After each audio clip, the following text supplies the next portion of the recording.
મારી વાસળી મારો મોરપીંછ. અને ઉદ્ધવજી જાય છે. પ્રેમ લક્ષણા ભક્તિ શું છે, પ્રેમ શું છે, સમર્પણ શું છે, ત્યાં જ ગોપીઓ ઉદ્ધવજીને, કારણ કે ઉદ્ધવજી પાસે ભક્તિ છે પણ ચરણારવિંદની ભક્તિ છે, સમર્પણની ભક્તિ. જ્યારે પ્રેમ લક્ષણા ભક્તિ છે ને એ સમર્પણની ભક્તિ છે.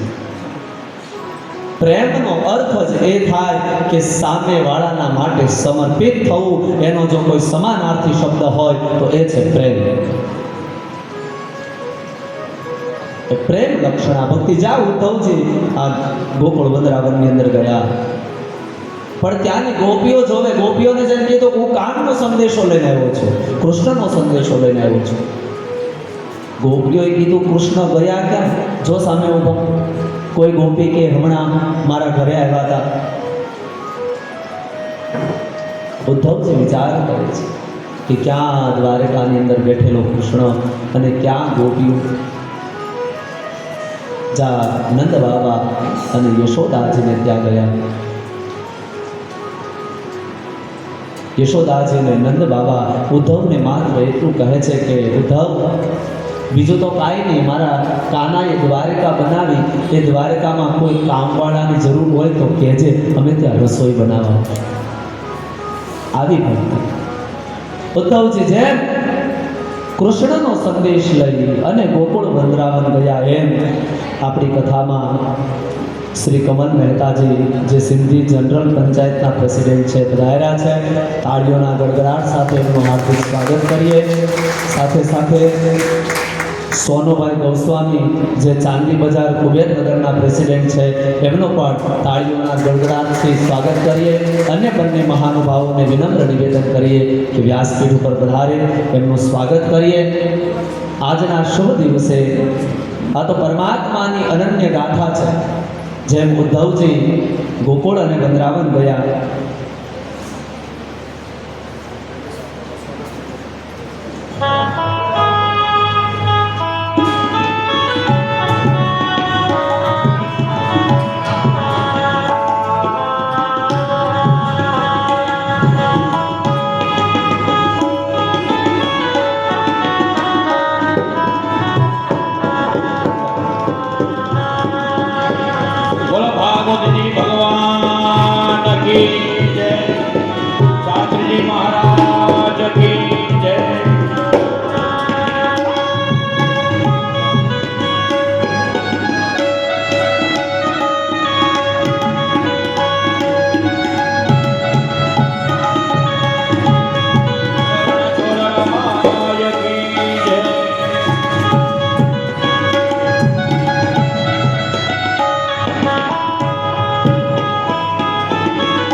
ઇન્દ્રસિંહભાઈ દરબાર સોલંકી દરબાર કરશે.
કૃષ્ણ કનૈયા લાલ કી જય.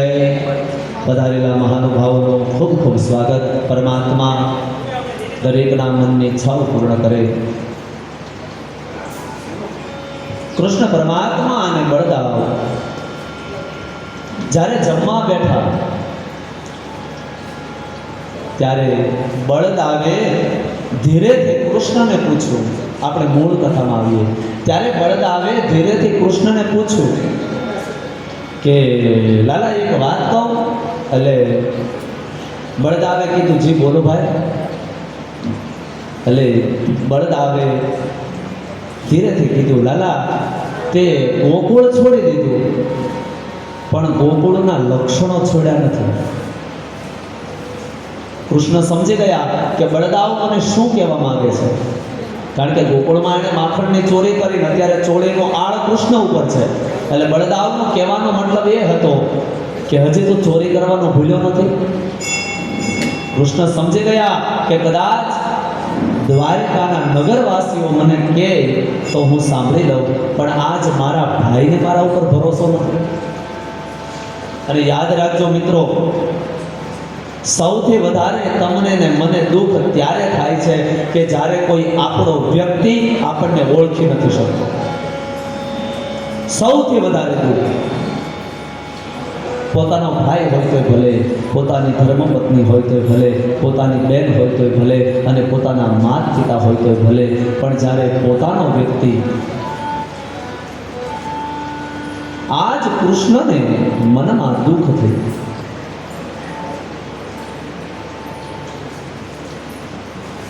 એમણે જાણ્યું કે બળદાવના દ્વારકાવાસીઓ ભલે મને સમજે, જે સમજે, પણ મારા ભાઈ એના માટે થઈ અને કૃષ્ણએ એ તો 36 કરામાં નિપુણ હતા.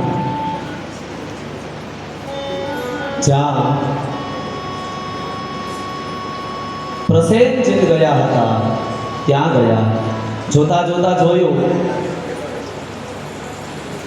તો પ્રસેનજીતનું શવ પડેલું છે. એની બાજુમાં કોઈ વન્ય પ્રાણીના જવાના પગલા છે. કૃષ્ણ એ પગલે પગલે ગયા.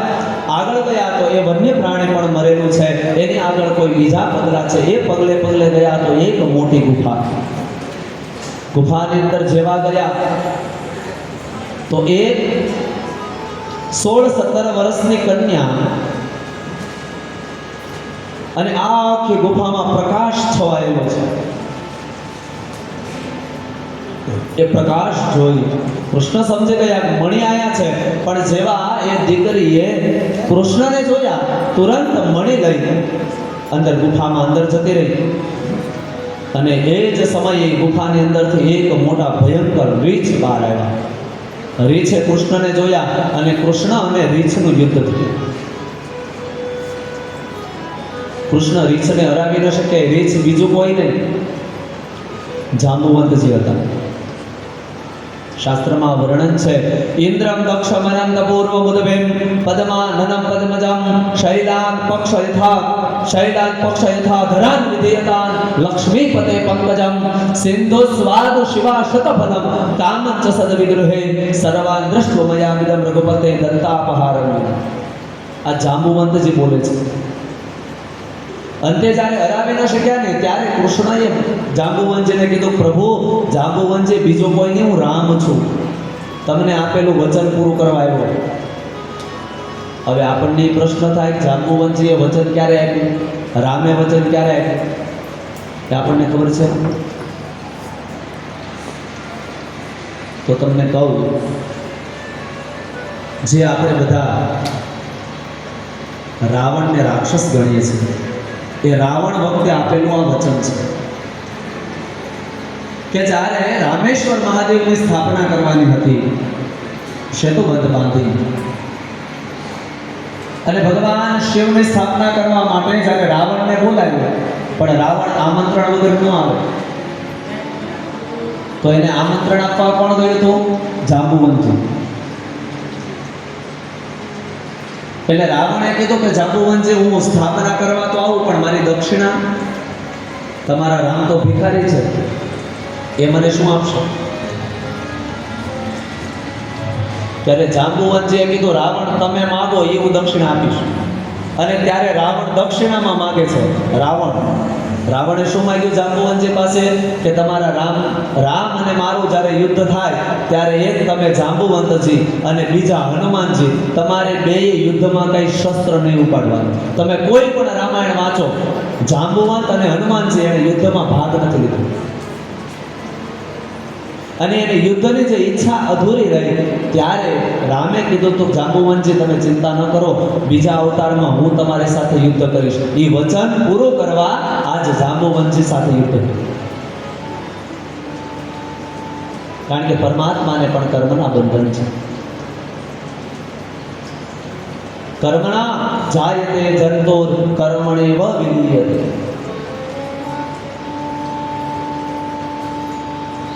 વ્યક્તિનો જન્મ પોતાના કર્મથી થાય છે અને વ્યક્તિનું મૃત્યુ પણ પોતાના કર્મથી થાય છે.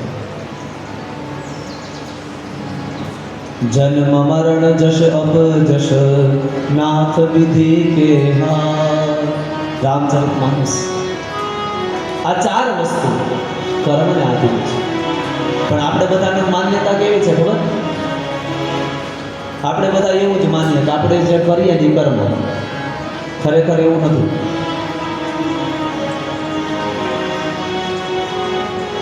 આમાંથી લગભગ ને શ્લોક આવડતો હશે. કાયેન વાચા મનસેન્દ્રિયૈર્વા બુદ્ધિયાત્મના વા પ્રકૃતિ સ્વભાવ. આવડે છે? એનો અર્થ કોઈ દિવસ સમજ્યા છો?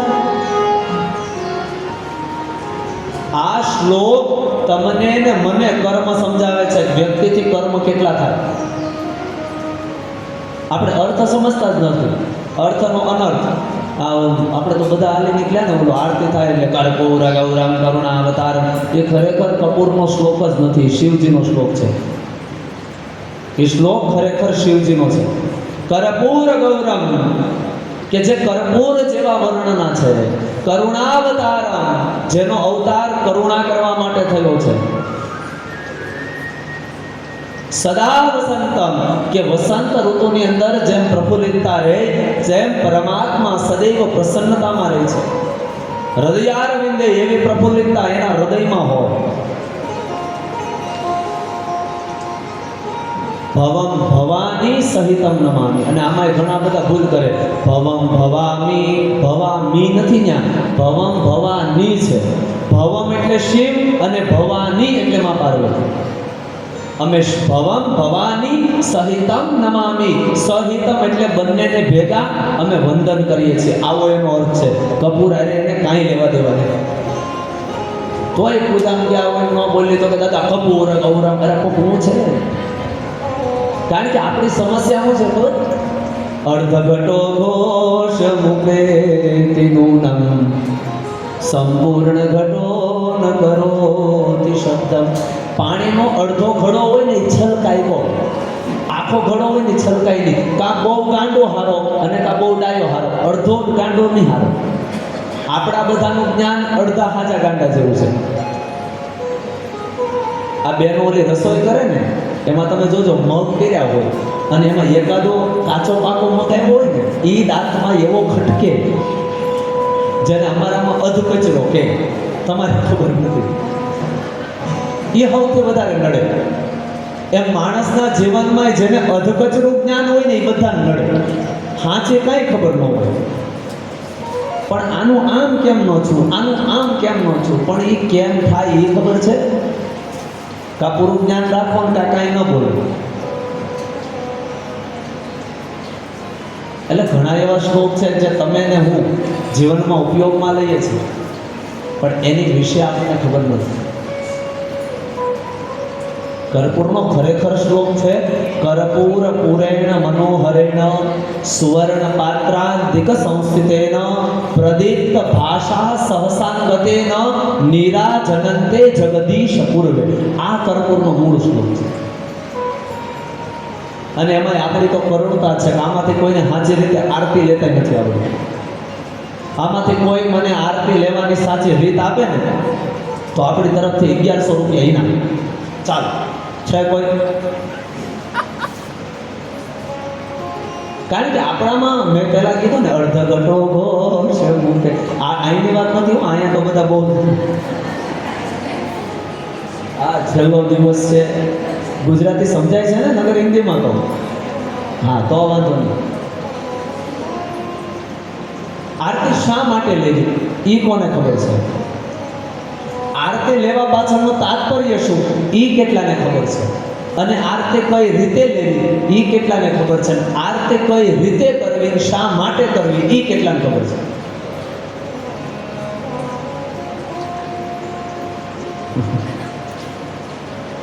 બોલો. આમ તો આરતીનું આવે તો બધા લાઈનમાં ઊભા રહી જાય. હું આનંદ મંગલ. આવી નાની નાની વાતો જાહેર જીવનમાં જ્યારે આપણે પ્રતિ દિવસ ઉપયોગમાં લેતા હોય તો આપણને ખબર હોવી જોઈએ. એનું મૂળ નામ છે આરાર્તિકમ. એનું જ્યારે તમે વ્યાકરણથી સૂત્રને અલગ અલગ કરો, શબ્દને અલગ અલગ કરો, આર રાત્રિ દિકમ આવો એનો મૂળ અર્થ થાય. આરનો અર્થ થાય, આર્તનો અર્થ થાય આપણો આત્મા, આપણો દેહ. રાત્રિનો અર્થ થાય રાત્રિ અને દિકમનો અર્થ થાય નાશ કરવો. ભગવાનની આરતી એટલા માટે કરવામાં આવે કે તમારા ને મારા જીવનની અંદર કદાચ કોઈ અજ્ઞાન રૂપી અંધકાર હોય અથવા તો કોઈ જીવનમાં વિકટ પરિસ્થિતિ જે અંધકાર સ્વરૂપ આવવાની હોય તો પરમાત્મા એ અંધકારનો તમે નાશ કરજો એટલા માટે આરતી કરવાની છે. એમાં કારક તાળીઓ પડાયો એનો વાંધો નહીં તમારે. આમનામ આરતીમાં લાખો રૂપિયા, ઘણી ઘણી નવરાત્રિમાં અષ્ટમીની આરતી લાખો રૂપિયા જાય, આમનામ નથી જતી. એ આરતીનું આ મહત્વ છે. આપણા જીવનની જે વિડંબનાઓ છે, વિડંબનાઓ હે પરમાત્મા તમે હરજો અથવા તો દૂર કરજો અથવા તો નાશ કરજો, એ ભાવ માટે આરતી કરવી જોઈએ.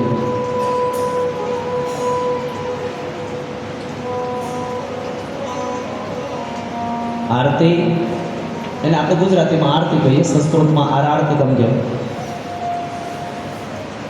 આરતી કઈ રીતે લેવી? આરતી લેવાના 3 રીતે પ્રમાણ છે. પહેલા હાથ તપાવો, પછી હૃદય ઉપર, પછી આંખ ઉપર અને પછી માથા ઉપર. આપણે કેમ કરીએ? પણ આરતીનો ભાવ શું છે? હાથ તપાવી હૃદય ભવતુ કોમલમ, ચક્ષુર ભવતુ નિર્મલમ અને શિરે ભવતુ મંગલમ. આ આરતીનો ભાવ છે કે જ્યારે તમારું હૃદય કોમળ થશે, આંખ નિર્મળ થશે તો પરમાત્મા તમારું કલ્યાણ કરશે, નકર વાટ નહીં રાખતા. આ ભાવ છે. ખાલી આરતી લઈ લેવાથી કાંઈ નથી થતું. હૃદય કોમળ બનાવજો, અમારી આંખ નિર્મળ કરજો અને અમારું મંગલ કરજો. આ 3 ભાવના એક આરતી લેવામાં છુપાયેલી છે. આરતી કઈ રીતે કરવી? તો એની માત્રા છે. ધીરે ધીરે આરતી થાય. અને ઘણી જગ્યાએ તમે જોયું કે પહેલા આરતી જય જગદીશ હરે, ત્યારે ધીરે ધીરે હોય. માત પિતા તુમ મેરે. અને જે આરતી સ્પીડ પકડે, અંદરની દિવેટો અંદર ગોથા ખાતી હોય. હા, અને ભાઈ પારા પારો આવ્યો, તારા પછી મારો આવ્યો, ભાઈ પારા ઊંધે માથે દોડી જાય આરતી. અને ઘણી જગ્યાએ તો ઠાકોર જે અહીંયા હોય, આરતી ભાગવત ને કરતા હોય ને આરતી આમ ખૂણમ પોખ્યું હોય. આરતીની મર્યાદા તો રાખો. આરતી ગાવાની સ્પીડ કોઈ પણ હોય, પણ એ આરતીની મર્યાદા છે. અને એમાં આપણે તો નવું શીખ્યું. અહીંયા એવું કોઈ નથી કરતું. અહીંયા એવું કોઈ નથી કરતું. અમને શિલા, અમને સલાહ દે. આરતી કરવાની હોય ને એટલે અમે દિવેટિયામાં 1 દિવેટ મૂકી હોય. પાછા અમને કે દાદા 5 દિવેટ નો હોય. આ મેં હમણાં કીધું ને, અધ કચરા મગ અમુક રહી ગયા હોય ઘરમાં, અધ કચરા. આની વાત અહીંયા કોઈ નથી કહેતો. દાદા 5 દિવેટ ન હોય જીવનમાં. જો સાહેબ તમારે સુખી થવું હોય ને તો આ યાદ રાખજો. અત્યારે તમારી ઘરે મારી ઘરે સૌથી મોટી સમસ્યા છે મારા પૈસા ઘણા આવે છે પણ ઘરમાં ટકતા નથી. આવી બધાની સમસ્યા છે. એનું કારણ શું ખબર? એક પાત્રે દ્વયોદીપ તત્ર લક્ષ્મી વિનાશતી. કે એકની અંદર જ્યારે તમે 2 દીવા મૂકો ને એ ઘરની અંદર લક્ષ્મીનો નાશ થાય. એ કોઈ દિવસ ન કરવું જોઈએ.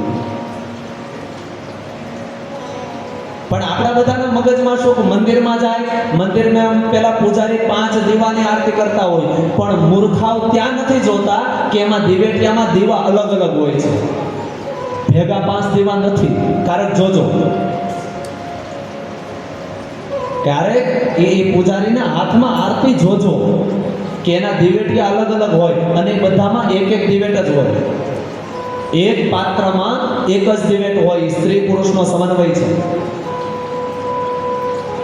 જ્યારે આપણે નહીં, અહીંયા તો ઓલા માસી તો એવું કરતા, અહીંયા તો કોઈ એવું કરતા જ નથી. પાછા અંદરો અંદર વાતો કરશે, નહીં અમે તો આવું નથી કરતા હો, તમે કોઈ કરતા જ નથી. આ તો બીજી વાત છે. જ્યારે તમારા ઘરમાં એક દીવો હોય, કોડિયામાં એક જ દિવેટ થાય. તમારે 5 દિવેટ કરવી હોય તો 5 કોડિયા મૂકો. એક કોડિયામાં 5 દિવેટ ન મૂકો. અધ કચરા મગ ન થાવ. એ તમારા ઘરમાં લક્ષ્મીનો નાશ કરે. આ હું તો તમને શ્લોક સાથે સમજાવું છું. મારા ઘરની તમારા ઘરની વાત નથી. એક મ્યાનમાં એક જ તલવાર રહી. અને આ તો અત્યારે સમય આવી ગયો. બાકી જીવન એ હતું સાહેબ કે કોઈ પણ સ્ત્રી પોતાના એક જ પતિને વરે, પછી કદાચ પતિ ન હોય ને તો આખું જીવન એમને કાઢી નાખે, પણ બીજા કોઈ પુરુષની સ્ત્રી ન થાય. એ આ સ્ત્રી પુરુષનો સમન્વય છે. અને આપણે એમાં બે ભેગા કરીએ પછી લક્ષ્મીજી ક્યાંથી ઘરમાં ટકે? એવું ન કરો. તમને 5 દિવેટ કરવી છે, સુખેથી 5 કરો, પણ 5 કોડિયા મૂકો. પાછા અમને સલાહ દે, દાદા 5 વાટ્યું ન હોય. અમે કઈ તો મૂકો 5. અમારા બાપુનું શું જાય, તમે ભોગવો. આવી આપણે આરતીમાં ભૂલો કરી. એક ત્રીજી ભૂલ કરીએ. પૂજા કરતા તો કે આરતી કરવામાં તો ઊભું ન થવું પડે. એવું ક્યાં શાસ્ત્રમાં લખ્યું ઊભા થઈને આરતી થાય? આરતીનો અર્થ શું છે કે તમારી સમાનતામાં આરતી થવી જોઈએ. હવે અહીંયા ભાગવતજી છે, અહીંયા તમે બેઠા બેઠા આરતી કરો, તમે ત્યાં સુધી ન પહોંચી શકો, એટલે તમારે ઊભું થવું પડે. પણ તમારા ઘરની અંદર નીચે મંદિર હોય તો ત્યાં તમે ઊભા થઈ જાઓ તો આરતી ક્યાં જાય? ભગવાનની ઉપર. જ્યારે આરતી ક્યાં કરવાની છે? નીચે. તમે તાર બેઠા બેઠા આરતી કરો. એવું ક્યાંય પ્રમાણ નથી કે ઊભા થઈને આરતી કરવી. આ બધું આપણે જોઈ જોઈને શીખીએ. આવું ભૂલ નથી કાઢતો, આ તમને સત્યતા સમજાવું છું. આ બધું આપણે શીખીએ ક્યાંથી? મંદિરમાંથી.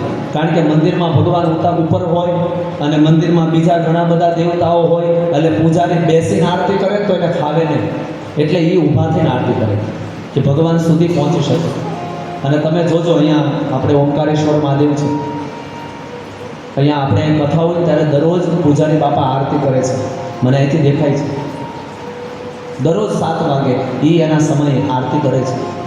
તમે ક્યારેક એ આરતી કરે ને જોજો કે જ્યારે શિવજીની આરતી કરે ને ત્યારે એકદમ કમરમાંથી વળેલા હોય અને ભગવાન શિવની સામે એકદમ આરતી હોય. ક્યારેક જોજો. હવે તમે ઊભા થાવ તો તમારે એટલું વાંકું વળવું પડે ભગવાન સુધી. એ સંભવ હોય તો ઊભા થાવ, નકર તમે બેઠા બેઠા આરતી કરો. ઊભું થવું એવું જરૂરી નથી. આવા મગજની શંકા કાઢી નાખજો. પરમાત્માની આરતી કરવી એની સમાનતામાં એ મહત્વનું છે. ઊભા કરો, બેઠા બેઠા કરો, એનાથી ભગવાનને કાંઈ લેવા દેવા નથી. હા, જ્યાં તમે બેઠા બેઠા ન પહોંચી શકો ત્યાં ઊભા થઈને આરતી કરો. પરમાત્માની સામે આવી શકાય. પાછા અમને સલાહ દે, દાદા આરતીમાં ઊભું ન થવું જોઈએ તો થાવ ઊભા.